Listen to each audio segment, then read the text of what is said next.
আসসালামু আলাইকুম রহমতুল্লাহ বারকাত। আমার সকল দিনী ফ্যামিলিরা, যারা মুসলমান মা বাবার ঘরে জন্ম নিয়েছে, যারা জন্মসূত্রে মুসলমান, তাদের কথা বলছি। তাদের জন্য শিরিকের গুনাহ মাফ করা সহজ। তাদের জন্য শিরিকের গুনাহ মাফ নেওয়া সহজ, কিন্তু মানুষের হক মাফ নেওয়া অনেক কঠিন। শিরিকের গুনাহ মাফ নেওয়া কেন সহজ? যারা মুসলমান মা বাবার ঘরে জন্ম নিয়েছে, তাদেরকে যদি তারা যদি কোনো শিরিক করে থাকে, ইচ্ছা অনিচ্ছা, সেটা নিজে বুঝতে না পারলে কেউ যদি বুঝিয়ে দেয়,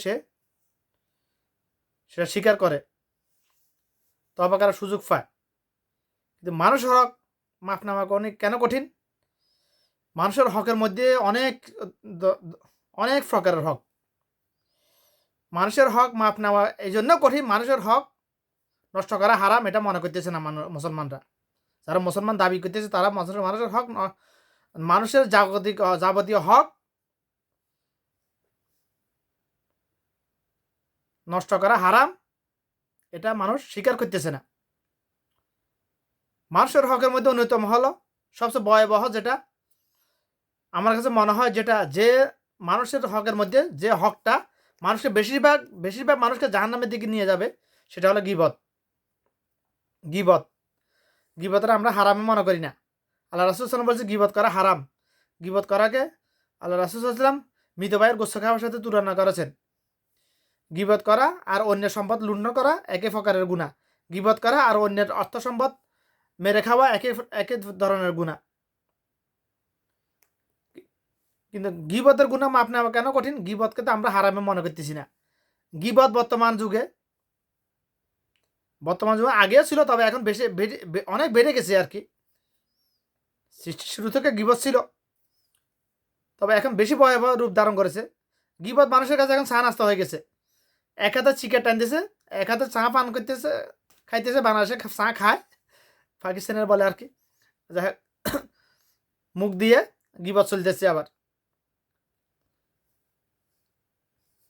শিরিকের গুনাহ মাপ নেওয়া সহজ, কারণ শিরিক আমরা যদি কেউ শিরিক করে, যদি বুঝতে না পারে, কেউ দেখিয়ে দিলে, বুঝাইতে পারলে স্বীকার করে।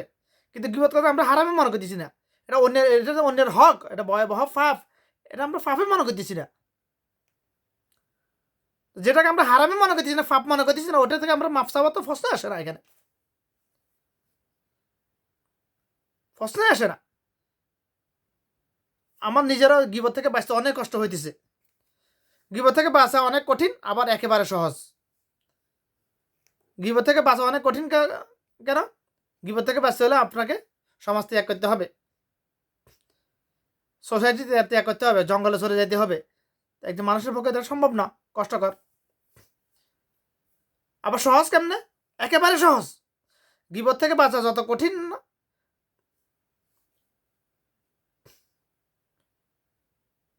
নয়, তার থেকে অনেক গুণ, কয়েকশো গুণ বেশি সহজ। আবার কিভাবে? একেবারে সহজ পন্থা কি? যে আপনার অনুপস্থিত ব্যক্তির নাম নাম না নেওয়া। যে একাধিক ব্যক্তি যেখানে উপস্থিত হবে, একাধিক ব্যক্তি বলতে একের অধিক, 2 জন হতে পারে, 3 জন হতে পারে, 5 জন, 7 জন, 10 জন, 100 জন, 50 জন, যতজনে হোক না কেন, একাধিক ব্যক্তি। একক ব্যক্তি কখনো গীবত হয় না, এককভাবে কখনো গীবত করা যায় না। গীবত করতে হলে একাধিক ব্যক্তি লাগে, মিনিমাম 2 জন। গীবত হয় কার? অনুপস্থিত ব্যক্তির। গীবত কি? সত্য, মানে অন্যের ব্যাপারে, অন্যের যে কোনো দোষ, যেটা বাস্তব সত্য, মিয়া সত্য তার মধ্যে আছে, সেটা তার অনুপস্থিতিতে আলোচনা সমালোচনা করা, এটা হলো গীবত।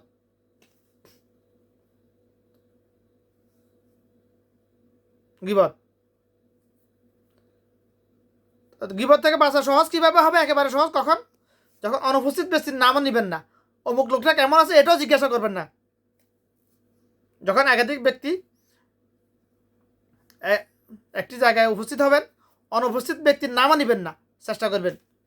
যদি অনুপস্থিত ব্যক্তির নাম নেওয়া হয়, নামে না হয়, সেখানে গীবত হবার কোনো চান্স নাই। সামনাসামনি গীবত হয় না, গীবত হয় পিছনে। গীবত হলো 100% সত্য। যদি মিথ্যা কথা বলা হয় অনুপস্থিত ব্যক্তির, তাহলে সেটা হলো তহমত। মিথ্যা অপবাদ সামনাসামনি হয়, পিছনে হয়, কিন্তু গীবত পিছনে সবসময়। সামনে যেটা করা হয় এটা গীবত নয়। কারোর মধ্যে কোনো দোষ থাকে, হারাম কোনো স্বভাব থাকে, সেটা তার সামনাসামনি বলা এটা তার জন্য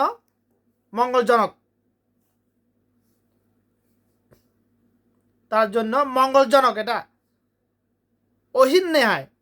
ফেতরাকে বাজে করে ওহি বলতিস না, ওহির নেয়। কারণ একজন মানুষ অন্য মানুষের সামনে আয়নার সামনে দাঁড়ালে একজন মানুষ পুরো চোখ দিয়ে পুরো পৃথিবী দেখতে পারে, কিন্তু চেহারা দেখতে পারে না। নিজের চেহারা দেখার ক্ষমতা নাই আয়নার সহযোগিতা ছাড়া, কিভাবে মোবাইলের সহযোগিতা ছাড়া। তদরূপ মানুষ স্বভাবগত দিক দিয়ে কারণে নিজের দোষ নিজে স্বীকার করে না, দেখতে পায় না। এই জন্য সৃষ্টিগত ফিতরতের কারণে মানুষ সবসময় অন্যের দোষটা দেখতে পারে। বেশিরভাগ ক্ষেত্রে গুটি সংখ্যক লোক, কিছু সংখ্যক আছে নিজের দোষ দেখতে পারে, নিজে দেখতে পারে, এটা স্বীকার করে, আল্লাহর কাছে মাফ চায়, এরকম লোকও আছে, তবে খুব রেয়ার। সৃষ্টিগত ফিতরতের কারণে মানুষ নিজের দোষ নিজে দেখতে পারে না। এই জন্য একজন মানুষ অন্য মানুষের সামনে আয়নার নেয়। আমরা তো আমাদের সামনে যদি আমাদের দোষ যদি কেউ দেখিয়ে দেয়, সত্য দোষ দেখিয়ে দেয়, আমরা তো তাকে আবার শত্রু মনে করি। কিন্তু আসলে বাস্তবতা হলো প্রকৃত বন্ধু সে যে তার অপর বন্ধুর দোষ গুণগুলা, দোষ ত্রুটিগুলা তার সামনাসামনি তার সম্মুখে তার সামনে উপস্থাপন করে, সে হলো প্রকৃত বন্ধু। পকেটে টাকা আছে, নাস্তা করলাম, প্রতিদিন দেখা হইলো, কিছু মহাব্বত নাটক করলাম তার সাথে, এটা বন্ধুত্ব নয়। প্রকৃত বন্ধু সেই যে তার আল্লাহর জন্য এক বন্ধু অপর বন্ধুকে ভালোবাসে। আল্লাহ রাসূল সাল্লাল্লাহু আলাইহি হাদিস, 800 ছায়াতলে ছায়া পাবে দুই ব্যক্তি, কয়েক জনের মধ্যে, কয়েক ধরনের ব্যক্তির মানুষের মধ্যে এক ধরনের মানুষ হলো তারা যারা একে অন্যকে আল্লাহর জন্য ভালোবেসেছে। সেই বন্ধু যে তার অপর বন্ধুকে আল্লাহর জন্য ভালোবেসেছে, তারা হাসরের দিন 800 ছায়াতলে ছায়া পাবে, যেদিন 800 ছায়া ছাড়া কোনো ছায়া থাকবে না। এই কথাগুলো যা বলতেছি আমি বাংলায় বলতেছি সত্য, তবে প্রত্যেকটা কথা আল্লাহ রাসূল সাল্লাল্লাহু আলাইহি ওয়াসাল্লাম বলেছেন। রাসূল সাল্লাল্লাহু আলাইহি ওয়াসাল্লামের কথা বলতেছি আমি সবগুলা। গীবত নিয়ে আলোচনা করতে গিয়ে আজ থেকে প্রায় 6 মাস আগে আমার কান্না ধরে রাখতে পারি নাই, কান্না চলে আসে আমার গীবত নিয়ে কথা বলতে গেছে, কারণ আমি নিজে বাঁচতে পারতেছি না। এই গীবত থেকে বাঁচার জন্য শুধুমাত্র টানা 5 মাস দেশে থাকিও আমি দোকানে যা বসি নাই, ঘর থেকে বের হই নাই বেশিরভাগ করোনাকালীন সময়। আমি এখান থেকে নিয়ত করে গেছি গীবত থেকে বাঁচতে হলে তো আমার দোকানে যা বসা যাবে না। কারণ আল্লাহ রাসূল সাল্লাল্লাহু আলাইহি ওয়াসাল্লাম প্রায় 1500 বছর আগে বলে গেছেন, এই দুনিয়ার মধ্যে সবচেয়ে নিকৃষ্ট জায়গা হলো বাজার, সবচেয়ে উৎকৃষ্ট জায়গা হলো মসজিদ। সবচেয়ে নিকৃষ্ট জায়গায় বাজার কেন? বাজারে না গেলে আপনি আপনার মৌলিক চাহিদা পূরণ করার জন্য নিত্য প্রয়োজনীয় পণ্য পাবেন কোথায়? বাজারে না গেলে। বাজারে যাওয়া নিষেধ নয়। বাজারকে কেন পৃথিবীর মধ্যে সবচেয়ে নিকৃষ্ট জায়গায় বলা হয়েছে? কারণ বাজারের মধ্যে গীবত করা হয়।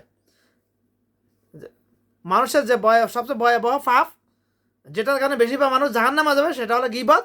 আর গীবত করা হয় বাজারে। বাজার বলতে ফেনীবাড়িয়ার মুড়িগঞ্জ বাজার নয় শুধু, বাজার বলতে চা দোকান। মানুষ মাছ কিনতে গিয়ে ওখানে গীবত করে না, কাঁচা বাজার কিনতে গিয়ে ওখানে গীবত করে না। গীবত করা হয় চা দোকানে বসেই, সেটা বাজারে হোক, মুড়িগঞ্জ বাজারে হোক, কিংবা মিজি বাড়ির সামনে হানাইয়া দোয়ানে হোক। একটা উদাহরণ দিলাম আর কি।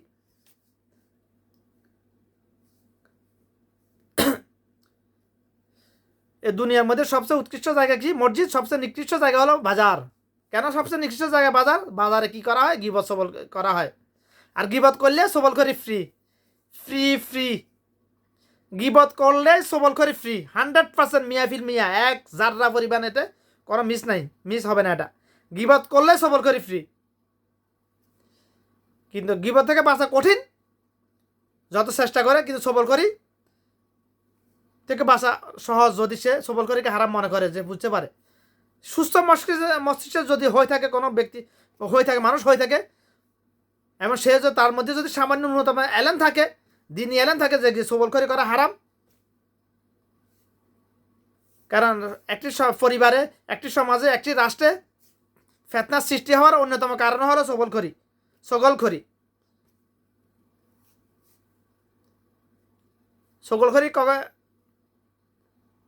কীভাবে করা হয়? গিবত। গিবত করলে সবল করি ফ্রি। আপনি যার সামনে যার কাছে গিবত করেছেন অন্যের গিবত করেছে, গিবত তো অন্যের অনুপস্থিত ব্যক্তির গিবত করা হয়। আপনি যার কাছে গিবত করেছেন